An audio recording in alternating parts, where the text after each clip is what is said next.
Assalamualaikum sahabat yang budiman. Kali ini kita bicara mengenai sejarah. Saat ini kita akan menceritakan buku yang menarik berjudul Api Sejarah Jilid ke-1.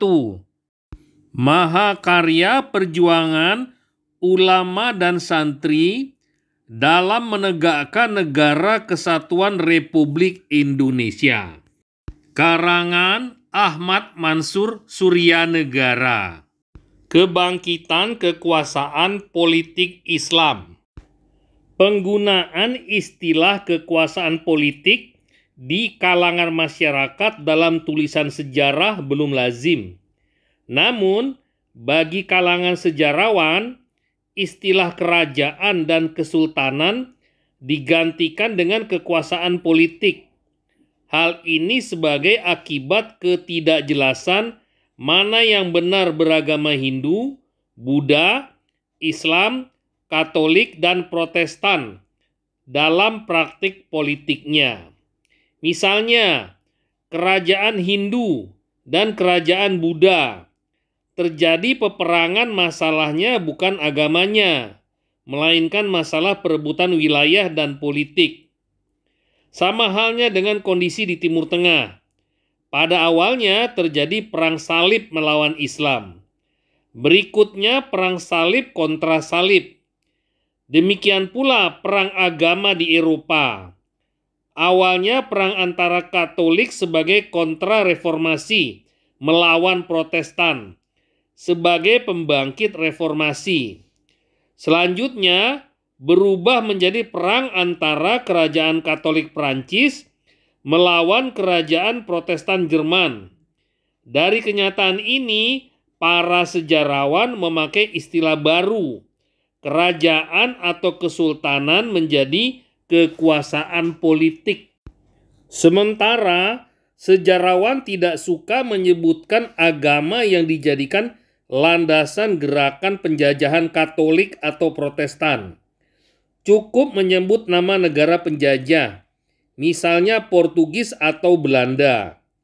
Demikian pula tidak perlu menyebut agama Hindu, Buddha, atau Islamnya. Cukup menyebutkan Majapahit, tidak perlu disebutkan sebagai kerajaan Hindu Majapahit. Cukup dengan Sriwijaya, tidak perlu dilengkapi sebagai kerajaan Buddha Sriwijaya. Demikian pula Islam, tidak lagi disebut sebagai Kesultanan Demak atau Kesultanan Samudra Pasai. Cukup dengan menyebut namanya, Demak dan Samudra Pasai. Gaya penulisan ini terjadi pada masa Orde Lama. PDK, Pendidikan dan Kebudayaan, dikuasai oleh orang-orang PKI. Di buku ini, penulis tidak menganut gaya penulisan seperti itu, namun disesuaikan dengan zaman sejarahnya, dilengkapi dengan bentuk pemerintahan dan agamanya. Misalnya, Kerajaan Katolik Portugis atau Kerajaan Protestan Belanda. Dalam penulisan sejarah Indonesia, pada umumnya menuturkan adanya kekuasaan politik Islam atau kesultanan di Indonesia terjadi sesudah kerajaan Hindu Majapahit runtuh. Tidak dimengerti bahwa kerajaan Hindu Majapahit didirikan pada tahun 1294 Masehi atau abad ke-13 Masehi. Padahal 19 tahun sebelumnya di Sumatera telah berdiri Kesultanan Samudra Pasai pada tahun 1275 Masehi. Tidak pula bahwa di Aceh telah berdiri kekuasaan politik Islam Aceh pada abad ke-9 Masehi. Tidak dijelaskan pula bahwa di lereng Gresik, Jawa Timur sendiri telah terdapat nisan Sultanah Fatimah binti Maimun Hibatullah yang wafat pada abad ke-11 Masehi. Pada umumnya, keruntuhan kerajaan Hindu Majapahit sering didongengkan akibat serangan dari kerajaan Islam Demak. Padahal realitas sejarahnya yang benar, kerajaan Hindu Majapahit runtuh akibat serangan Raja Girindrawardhana dari kerajaan Hindu Kediri pada tahun 1478 Masehi. Keduanya adalah sama sebagai kerajaan Hindu. Serangan kerajaan Hindu Kediri di bawah Girindrawardhana terhadap kerajaan Hindu Majapahit 1478 Masehi sebagai serangan balasan terhadap serangan Wijaya, maksudnya Raden Wijaya, pembangun kerajaan Hindu Majapahit terhadap kerajaan Hindu Kediri pada saat dipimpin oleh Raja Prabu Jayakatwang tahun 1292 Masehi. Serangan Wijaya terhadap kerajaan Hindu Kediri tersebut dengan menggunakan tentara Kubilai Khan. Adapun tujuan kedatangan tentara Kubilai Khan tersebut ingin menyerang Raja Kertanegara yang melakukan penghinaan terhadap utusannya, Mengki, yang dipotong telinganya. Namun, tidak mengerti Raja Kertanegara sudah tidak berkuasa lagi.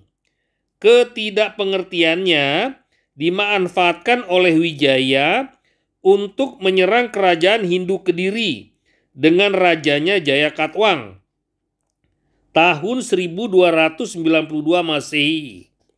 Sekitar 200 tahun kemudian, pada abad ke-15 atau 1478 Masehi, kerajaan Hindu Kediri di bawah Raja Girindrawardhana melancarkan serangan balasan, meruntuhkan kerajaan Hindu Majapahit.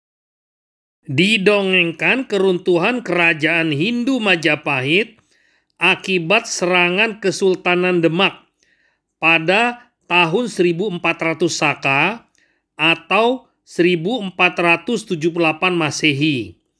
Akibat serangan ini, maka Sang Prabu mengutuki Sunan Fatah dari Kesultanan Demak sebagai putra yang tidak tahu hormat kepada orang tuanya. Kemudian, Sang Prabu terbang ke langit. Ketika Laskar Demak membanjiri halaman keraton Majapahit, dalam dongeng tersebut dikatakan sinar matahari terkalahkan oleh kilauan cahaya ribuan pedang Laskar Demak. Dongeng ini dimanfaatkan oleh sementara sejarawan Barat untuk menguatkan teori dan analisis sejarahnya bahwa Islam di Nusantara dikembangkan dengan pedang. Artinya, dikembangkan melalui pemaksaan dan penindasan. Realitas sejarah yang sebenarnya tidak demikian. Islam di Indonesia tidak mengenal adanya pemaksaan pembelajaran agama Islam dengan pedang. Sekali lagi, perlu kita baca ulang dari penuturan John Crawford tahun 1820 Masehi dalam History of Indian Archipelago. Para wira swasta Muslim tidak datang sebagai penakluk seperti yang dikerjakan oleh bangsa Spanyol pada abad ke-16 Masehi. Mereka tidak menggunakan pedang dalam dakwahnya. Juga tidak memiliki hak-hak untuk melakukan penindasan terhadap rakyat bawahnya. Para dai hanya sebagai wira swasta yang memanfaatkan kecerdasan dan peradaban mereka yang lebih tinggi untuk kepentingan dakwahnya. Harta perniagaannya lebih mereka utamakan sebagai modal dakwah daripada untuk memperkaya diri.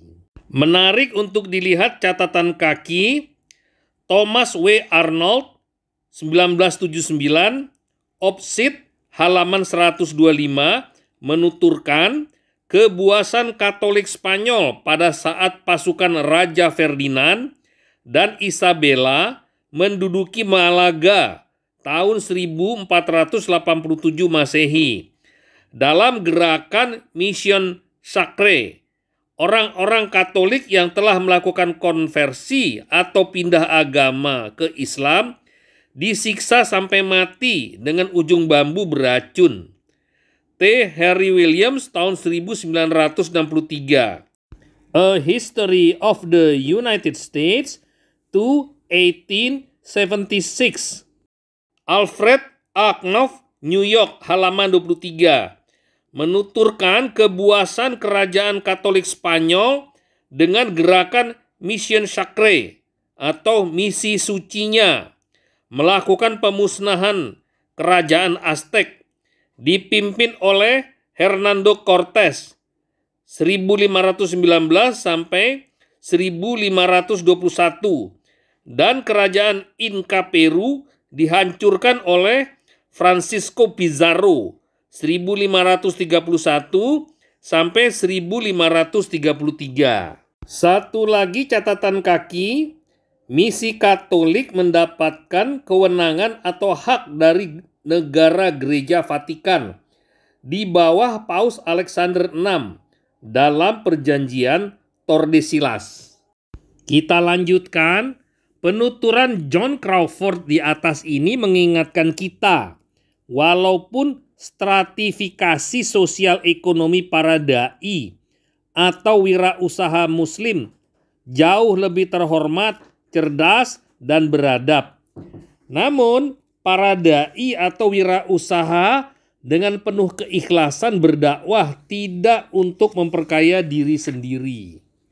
Di samping itu, M.C. Reclefs 1991 dalam Sejarah Indonesia Modern menuturkan toleransi antar umat beragama di Nusantara Indonesia dibuktikan dengan adanya makam-makam orang Jawa Muslim di dekat situs Istana Kerajaan Hindu Majapahit.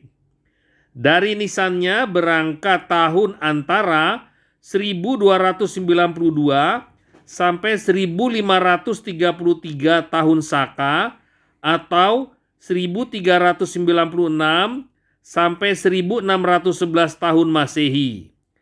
Walaupun menggunakan tahun Saka bukan tahun Hijriah, maka M.C. Reclefs berpendapat yang dimakamkan tersebut adalah orang Jawa Islam. Dijelaskan selanjutnya, makam tersebut berbicara orang yang dimakamkan adalah elit Jawa kerajaan Hindu Majapahit yang masuk Islam. Kalau kita perhatikan, tahun-tahun nisan tersebut 1396 sampai 1611 Masehi berbicara tentang waktu terjadinya Islamisasi di kalangan elit atau bangsawan kerajaan Hindu Majapahit.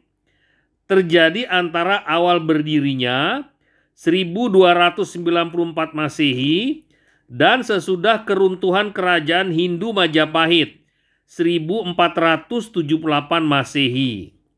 Selain itu, nisan tersebut berbicara pula bahwa pada masa kerajaan Hindu Majapahit, dakwah Islam yang tidak dilarang, termasuk aktivitas dakwah Sunan Ampel di Surabaya dan Maulana Malik Ibrahim di Gresik. Fakta sejarah ini sekaligus juga membantah dongeng-dongeng tentang para aktivis Islam atau dai di kerajaan Hindu Majapahit dan di Pajajaran dikejar oleh raja dan bangsawan Hindu. Sampai di sini dulu sahabat, kita lanjutkan ke video lainnya.